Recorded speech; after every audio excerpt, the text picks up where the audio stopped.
Hello, subscribers, and welcome to another cool episode. Leo, meditation coach Leo's fruitful content.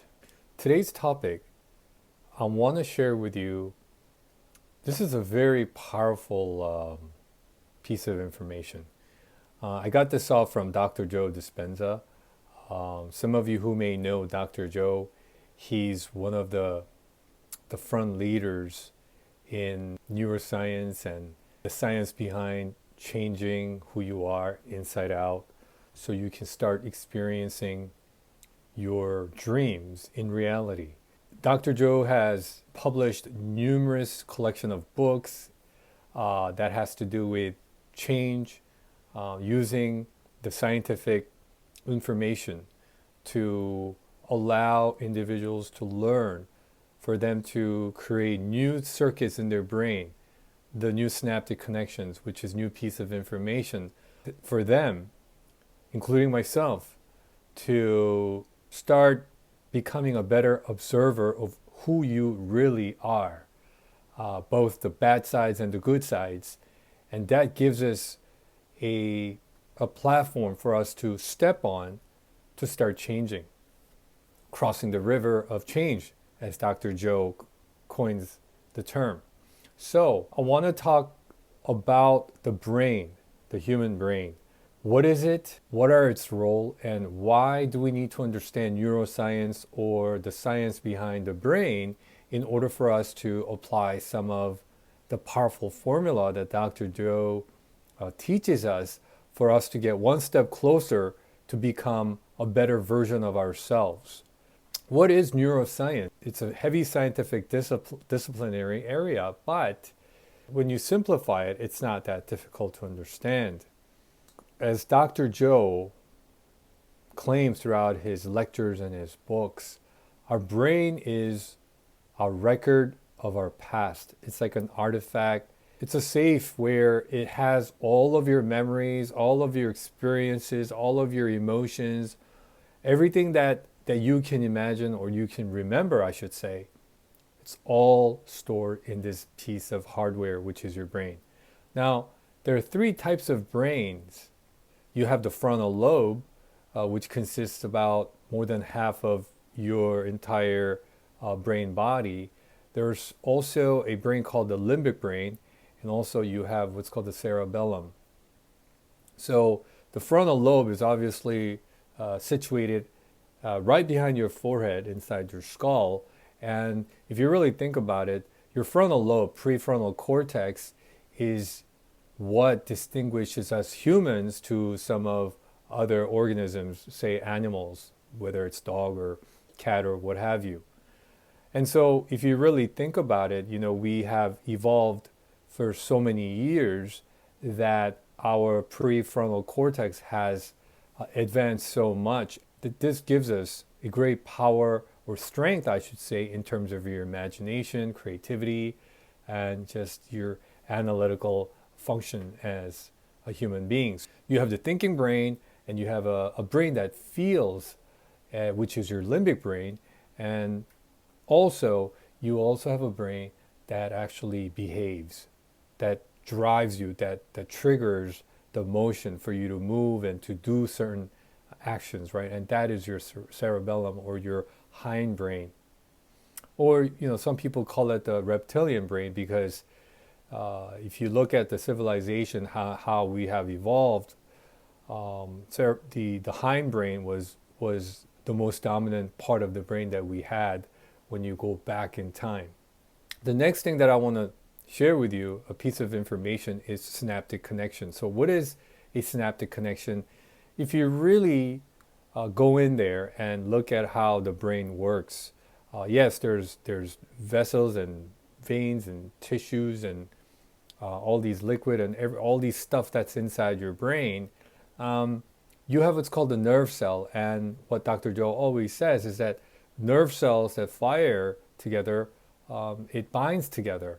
So what that means is that, when you give a thought, or when you're learning some new piece of information or data, or when you're analyzing something, you're really, believe it or not, creating new neural circuitry in your brain. So the hardware really literally changes as you think and as you experience new events in your life. Going back to being your brain being a storage place where you have all the memories, all those memories that are stored in your brain are literally all those networks of neurons that had fired and wired together. So it's a huge network of circuitry that goes across your brain tissue. Why am I talking about the synaptic connection? Because every time, like I said earlier, when you experience something or when you learn a new language or some skill sets or what have you, you're creating neural circuitry in your brain. So the first time you create that synaptic connection, please keep in mind that it is very, very weak, so to speak, meaning that the connection isn't that strong because it just had been established. So just like, meeting a new person for the first time, whatever the setting may be, your relationship is not going to be that close. However, when you meet that person over and over again through communication and interaction, your relationship with that particular person is going to become stronger. Eventually, you're going to start trusting that person, vice versa. Same thing happens in your brain. The neural synaptic connection, when it first gets built up, it's not that strong. However, if you revisit that thought and you keep stimulating, eventually that piece of connection becomes very solidified. Keep that thought in mind.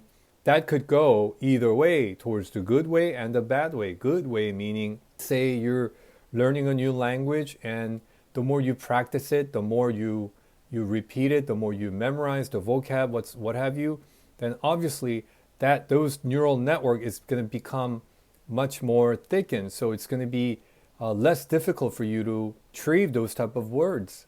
On the flip side, in a negative scenario, if you have a trauma or some kind of bad memory took place, and as time passes by, as something reminds you of that incident, whether it's through the external circumstance or you just simply thinking about the past, it's going to trigger those circuits in your brain, those synaptic connection, and it's going to start to release chemicals or hormones that's associated with that memory.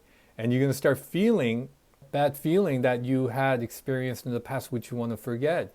So the more you focus on the past and you keep revisiting those circuits, unconsciously, you are being addicted to that emotion or that chemistry, if you will. So that's why, and it becomes a habit. So you need to understand that emotions, as Dr. Joe explains, are the record of the past. It's what stays in you, in your brain circuitry for the longest time.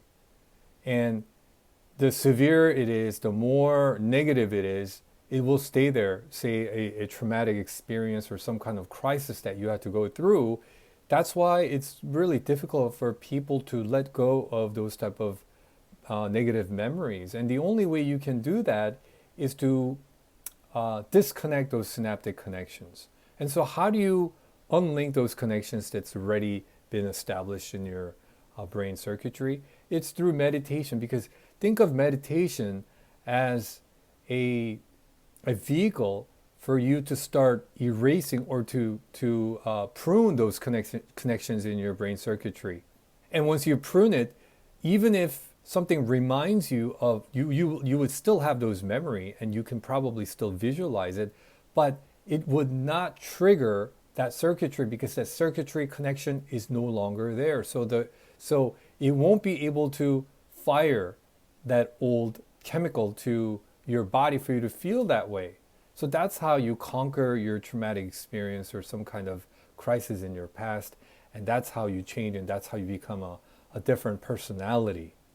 What's really important here is that you need to understand the following flow, so to speak. It's each time you have a thought, whether it's a new thought or thought from the past, good or bad, it triggers a certain area of your synaptic connection, that circuitry, and it's going to release certain type of chemical or hormones that's going to make you feel exactly the way that you think.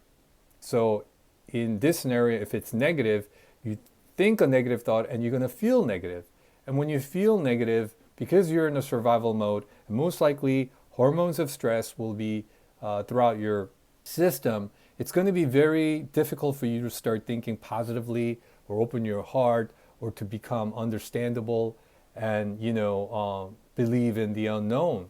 So creates this sort of a loop or chain, a cycle where bad thought, bad chemical or bad feeling and bad thought. See, so it becomes a loop, and this eventually it becomes a habit, and a habit after so many period of time, it becomes your character. I think that's why it is important for you to know the basics of what neuroscience is, what synaptic connections are, and your body is like an animal, as Dr. Joe says. It's untamed, programmed to act in a certain way without you being aware of it. And most of the time, we sometimes live our lives like that. We carry out our days like that.